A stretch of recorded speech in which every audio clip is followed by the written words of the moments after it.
Hi friends, मेरे channel में आपका स्वागत है। आज हम engineering survey for highway alignment इस सब्जेक्ट पे पढ़ेंगे। तो अलाइनमेंट करने से पहले हमें क्या क्या सर्वे करना चाहिए, इसके बारे में है ये लेक्चर। ओके, तो फ्रेंड्स, शुरू करने से पहले अगर आपको मेरा वीडियो अच्छा लगे तो लाइक कीजिए, शेयर कीजिए, सब्सक्राइब कीजिए। ठीक है, तो चलिए शुरुआत करते हैं। Before a lying alignment is finalized in a new highway project, engineering survey are to be carried out. यानी बिफोर कोई भी प्रोजेक्ट शुरू करने से पहले हमें सर्वे करना ज़रूरी रहता है। तो जो सर्वेइंग करते हैं हम, वो क्या है और कितने स्टेजेस में है, वो मेनली 4 स्टेजेस में है। ओके, तो उसमें पहला है मैप स्टडी। ओके, ये है पहला। तो available from this survey of India with 15 to 30 metre contour interval. यानी ये जो मैप्स रहते हैं वो हमें इजीली अवेलेबल है, ये सर्वे ऑफ इंडिया के द्वारा मिल जाते हैं 50 से 30 मीटर इंटरवल कॉन्टूर में। ठीक है, the main features like rivers, hill, valley etcetera are shown on this map. तो इसके अंदर मेनली रिवर जो है, हिली एरिया है, घाटिया है, ये सब इसके अंदर दिखाई जाती है। इस तरह से ये मैप रहता है। By careful study of each maps it is possible to have an idea of several possible alternate routes to date further detail of this may be study later at on the site. तो ये इस तरह के जो map रहते हैं, इनसे हमें अच्छी खासी डिटेल मिल जाती है, जिसकी वजह से हम रूट किस तरह से लेना है, क्या करना है, इसके बारे में हम टेम्पररी इसके अंदर हम देख सकते हैं। तो ये सब इसके अंदर होता है। Okay, alignment avoiding valley, ponds और लेक्स। अलाइनमेंट करने, ये जो मैप है इसकी वजह से हमें वैली और रिवर, लेक जो भी है ये हमें मालूम हो जाता है। तो अलाइनमेंट करने के टाइम पे ये जो सब है ऑब्स्ट्रक्शंस, इन्हें अवॉइड करना चाहिए कि इजीली हमें वो वहाँ से वो रास्ता बना सके इस तरह से। नेक्स्ट है हमारा approximate location of bridge site for crossing river, avoiding band up the river if any. हाँ, अभी इसके अंदर से हम ब्रिज का जो लोकेशन है वो भी हम ये कर सकते हैं। रिवर है तो कहाँ पे हमें रखना है। और एक बात खास कि रिवर में ब्रिज का लोकेशन हम सिलेक्ट करते हैं तो जहाँ से घुमाव करती है रिवर, वहाँ पे हमेशा वो चीज़ ध्यान में रखना कि वहाँ कभी भी ब्रिज का लोकेशन नहीं देना चाहिए।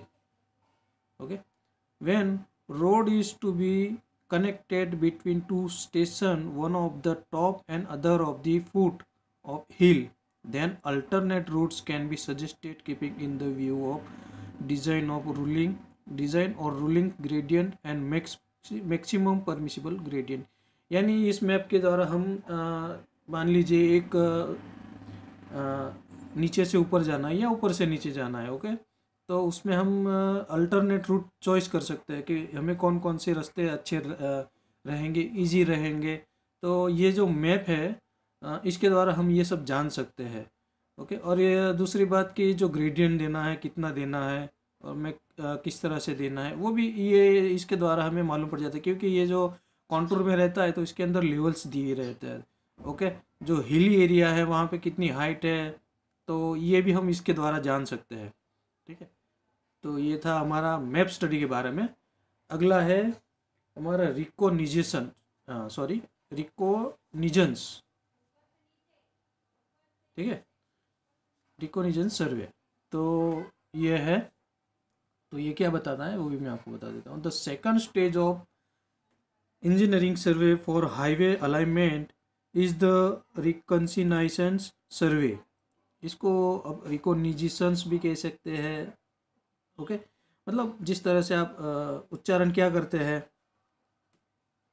ठीक है, तो दूसरा स्टेज है हमारा इंजीनियरिंग सर्वे का, वो ये है रिकोनिजेंस सर्वे। ओके, तो इसमें क्या क्या किया जाता है, देखिए, collect additional details repeatedly but not accurately, यानी जो अदर एडिशनल डिटेल है वो कलेक्ट की जाती है, मतलब उसको क्या क्या रफली देख लेते हैं कि भाई ये चीज़ यहाँ पे है, तो ये सब चीज़ें यहाँ पे हम लोकेट करते, ड्राइंग पे हम मतलब ये कर देते कि भाई ये चीज़ है, तो एक्यूरेट नहीं करते लेकिन अप्रोक्सीमेट हम जान सकते कि भाई ये स्ट्रक्चर या कुछ भी जो है रिवर एट्सेट्रा कुछ आ रहा है तो वो हम उसके अंदर बता सकते हैं। ओके, अदर स्ट्रक्चर यानी रिवर तो इसमें आ गया, तो छोटे मोटे कुछ है लोकली अवेलेबल कोई स्ट्रक्चर है वो सब हम इसके अंदर नोट करते हैं। Okay, all relevant details which are not available in the map are collected and noted down. देखिए, मतलब जो हमारे पास कॉन्टूर मैप है उसके अंदर जो जो चीज़ें नहीं दी हुई वो सब हम कलेक्ट करते हैं और नोट करते हैं। ओके, अगला है valley, ponds, lake, marshy land, ridge, hill, permanent structure and other structure along the road, यानी हम जो रूट सिलेक्ट करने वाले हैं तो वहाँ पे कौन कौन से घाटी आ रही है, वैली आ रही है। ओके, तालाब, मर्सी लैंड है, मतलब वो ऐसी लैंड रहती है जहाँ से मिट्टी जो है अपने आप धंसती रहती है। ओके, फिर रिज, हिल, परमानेंट स्ट्रक्चर, जो भी कोई भी परमानेंट स्ट्रक्चर वहाँ पे है तो वो भी हम इसके अंदर दिखा सकते हैं। और अदर ऑब्स्ट्रक्शन जो भी कुछ आता होगा, पानी का झरना है, ये है, तो ये सब भी हम इसके अंदर ये करते हैं। ओके, मेंशन करते हैं। नेक्स्ट है हमारा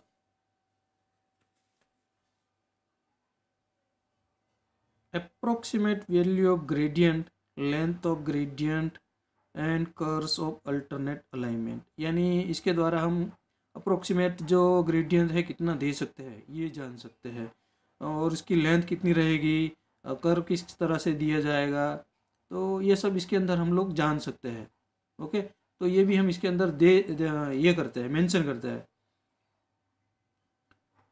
नेक्स्ट है number and type of cross drainage structure, यानी कितने ड्रेनेज स्ट्रक्चर आ रहा है तो हमें उसके लिए क्या करना चाहिए, तो ये भी हम इसके अंदर देख सकते हैं। मैक्सिमम फ्लड लेवल क्या है वो भी हमें मालूम पड़ जाता है, तो वो भी हम इसके अंदर दिखाते हैं। फिर नेचुरल ग्राउंड वाटर लेवल जो है वो कितना है वो भी हम इसके अंदर नोट करते हैं।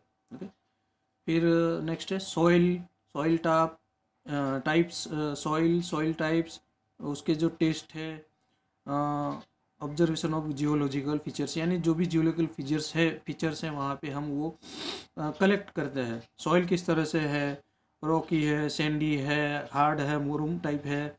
ओके, जो भी हो उस तरह से हम उसको भी लिखते हैं। फिर उसके जो टाइप्स है वो हम ये करते हैं। फिर उसका जो टेस्ट किया जाता है कि भाई मटेरियल किस तरह से है। ओके, ये सब हम इसके अंदर मेंशन करते हैं। नेक्स्ट है source of construction material, water location of stone query, यानी जो मटेरियल कंस्ट्रक्शन मटेरियल यूज़ होने वाला है तो जहाँ हम अलाइनमेंट करने वाले वहाँ से कितना दूरी पे है, क्या है, और मटेरियल इजीली अवेलेबल है या नहीं।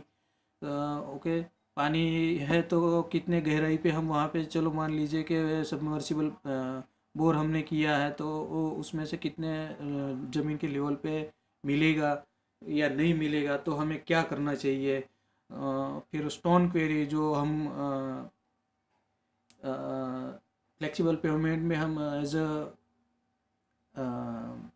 जीएसबी मटेरियल, डब्ल्यूएमए मटेरियल में जो यूज़ करते हैं तो वो हमें अवेलेबल है कि नहीं है, तो क्या करना पड़ेगा, तो ये सब चीज़ें हमें इसके द्वारा मालूम पड़ जाता है। ओके, फिर नेक्स्ट है geological foundation formation, types of roads, seepage, flow. Okay, तो जियोलॉजिकल फीचर्स क्या है वहाँ पे, रोड्स किस तरह से हम दे सकते हैं ओके, सीपेज मतलब सीपेज जो मतलब अंदर से जो पानी निकलता है तो जो जहाँ पे हम अलाइनमेंट करने वाले वहाँ पे है तो उसके लिए हम क्या क्या कर सकते हैं, तो ये सब इसके अंदर हम देखते हैं। ओके, अगला है हमारा प्रिलिमिनरी सर्वे। तो इसके अंदर क्या किया जाता है, to survey the various alternate alignment propose after the recognitions, okay, and to collect all the necessary physical information and details of topography, drainage and soil। हमारा जो रिकॉग्निशन सर्वे हो जाता है उसके बाद में हम क्या करते हैं, जो फिजिकल इंफॉर्मेशन है वहाँ पे लोकेशन पे जहाँ पे हम अलाइनमेंट करने वाले नए रोड बनाने के जो अलाइनमेंट करना है उसके लिए, तो वहाँ पे के टोपोग्राफिकल डिटेल क्या है और ड्रेनेज, सॉइल, ये सब प्रिलिमिनरी सर्वे में जाना जाता है। To compare the difficult proposal in view of requirement of a good alignment. तो ये भी हम कंपेयर करते हैं कि भाई जो प्रपोजल हम दिए हैं कि भाई यहाँ से रास्ता निकलना है क्या ऐसा, तो सबसे बेहतर वाला कौन सा है और सबसे इजी कौन सा पड़ेगा, तो वो हम उसके अंदर भी जान सकते हैं। तो ये इसके अंदर मालूम पड़ जाता है। ओके, तो estimate quantity of earthwork, materials and other construction aspects and to work out the cost of alternate proposals। यानी इसके अंदर क्या किया जाता है, एस्टिमेट किया जाता है जो भी वर्क हम करने वाले हैं तो हमें क्या कॉस्ट में पड़ने वाला है, किस तरह से पड़ने वाला है। तो अल्टरनेट भी हम इसके अंदर देख सकते हैं कि हमें कौन सा इजी पड़ेगा। यानी इसमें क्या होता है, लोकल मटेरियल भी हमें कुछ ऐसा अवेलेबल होता है कि जो हम वहाँ पे यूज़ कर सकते हैं, तो वो उसके अंदर क्या कॉस्ट भी कम हो जाती है। तो ये सब हम इसके अंदर देखा जाता है। ओके, फिर next, finalise the best alignment from all consideration. और सबसे जो फाइनल अलाइनमेंट है तो कौन सा रहेगा, किस तरह से हम फाइनल कर सकते हैं, तो ये कंसिडर इसके द्वारा हम कर सकते हैं। ओके, लास्ट वाला है fourth number, final location and detail survey. ये वर्ड से ही आप समझ जाओगे, फाइनल लोकेशन और डिटेल सर्वे। तो इसके अंदर क्या किया जाता है, the alignment finalize at the design office after the preliminary survey is to be first located on the field by stabilizing the center line of next detailed survey should be carried out for collecting the information necessary for the preparation of plans and construction detail for the heavy project। यानी final location में क्या किया जाता है, देखिए जो भी drawing है, मतलब हमने जो भी सर्वे किया हुआ है तो उसके अंदर हमें क्या क्या चीज़ें मालूम पड़ी है, तो जब वो सब चीज़ें हम ड्राइंग पे पहले तो ले लेते हैं। ओके, उसके बाद वो फील्ड पे किस तरह से अप्लाई करना है उसके बारे में भी मैं आगे बताता हूँ। ओके, एक बात बताना भूल गया मैं कि कंस्ट्रक्शन डिटेल यानी किस तरह से कंस्ट्रक्शन हम, मतलब मान लीजिए कि हाईवे जा रहा है तो वहाँ पे कहाँ पे ब्रिज है आने वाला है, कहाँ पे क्या कौन सा स्ट्रक्चर हम लेंगे, तो ये सब जो है ये सब हम ड्राइंग पे ले लेते हैं। ओके, नेक्स्ट हम देखते हैं लोकेशन। लोकेशन में क्या बताता है, लोकेशन में जो हमने सेंट्रल लाइन जो बनाई है ड्राइंग्स के अंदर, तो उसे सीधा ग्राउंड पे ट्रांसफ़र किया जाता है। मतलब वहाँ पे क्या करता है कि जो भी ड्राइंग्स है उसको इसमें लाइन लेवल जो रहता है, जो भी कुछ आता है कहाँ पे कैसे करना है, रोड कितना है, तो वो सब हम वहाँ पे अप्लाई करते हैं। और ये जो हम करते हैं लोकेशन में, तो इसके अंदर क्या रहता है कि मान लीजिए कि कोई प्लेन एरिया है। ओके, तो वहाँ पे जो हम ये मार्किंग करेंगे, जो भी स्ट्रक्चर हम देने वाला है रोड का, तो वो 50 मीटर के डिस्टेंस पे रखा जाता है। और मान लीजिए कि जैसे टेरेन एरिया आ गया, हिली एरिया आ गया, तो वहाँ पे हम 20 मीटर के अंतर पे वो पैक्स लगाते हैं। इसको है ना पैक्स कहा जाता है, जो हम लोग सर्वे में डालते हैं कि भाई यहाँ से ये रोड जाने वाला है इस तरह से, तो वो ऑन फील्ड ये किया जाता है। ओके, डिटेल सर्वे। डिटेल सर्वे में क्या किया जाता है, जो ये हमारा डिटेल सर्वे है इसके अंदर हम लोग क्या करते हैं कि जो बेंच मार्क है वो हर 250 मीटर की दूरी पे लगा देते हैं, जो भी हमारे ड्रेनेज स्ट्रक्चर या अंडरपास स्ट्रक्चर आने वाले हैं। ओके, वहाँ पे या तो पहले से कुछ हो, तो ऐसी जगहों पे हम लोग ये बेंचमार्क दे देते हैं। ओके। और इसके अंदर जो है क्रॉस सेक्शन लेवल्स भी लिए जाते हैं। तो जो लेवल्स रहते हैं वो प्लेन एरिया में 50 से लेके 100 मीटर के इंटरवल में लिया जाता है। इसके बीच की दूरी में लिया जाता है। और जो हिली टेरेन है, ओके, हिली एरिया है, तो वहाँ से हम वहाँ पे 50 से 75 मीटर के दूरी पे लेते हैं। और जो भी कुछ रिवर आ रही है, घाटी आ रही है, तो इनको तो बहुत ध्यान से, और कितने डिस्टेंस पे आ रही है ये तो पहले हम लोग देखते हैं, क्योंकि बिकॉज बिकॉज ये परमानेंट स्ट्रक्चर है वहाँ पे। ओके। तो ये हम बहुत खास ध्यान रखना पड़ता है हमें। और इसके अंदर सीबीआर वैल्यू, ये बहुत इम्पोर्टेंट है, इसको ध्यान में रखना कि सीबीआर वैल्यू जो है तो उससे पहले निकाला जाता है, कि जिसकी वजह से हम पता कर सके भाई यहाँ पे जो स्ट्रक्चर हम देने वाले हैं, जो भी पेमेंट हम डालने वाले हैं, तो उसका जो डिजाइन रहेगा वो सीबीआर वैल्यू हमें पता रहनी चाहिए। तो फ्रेंड्स, ये कुछ सर्वे था जो हम लोग हाईवे अलाइनमेंट में करते हैं, जो बहुत इम्पोर्टेंट है, ये करना पड़ता है। ओके। अगला लेक्चर हमारा रहेगा ड्राइंग्स के ऊपर। जो भी हमें ड्राइंग्स लगती है, कौन कौन सी ड्राइंग्स रहती है, तो उसके बारे में हम जानेंगे। ठीक है। तो फ्रेंड्स, देखने के लिए धन्यवाद। थैंक्स।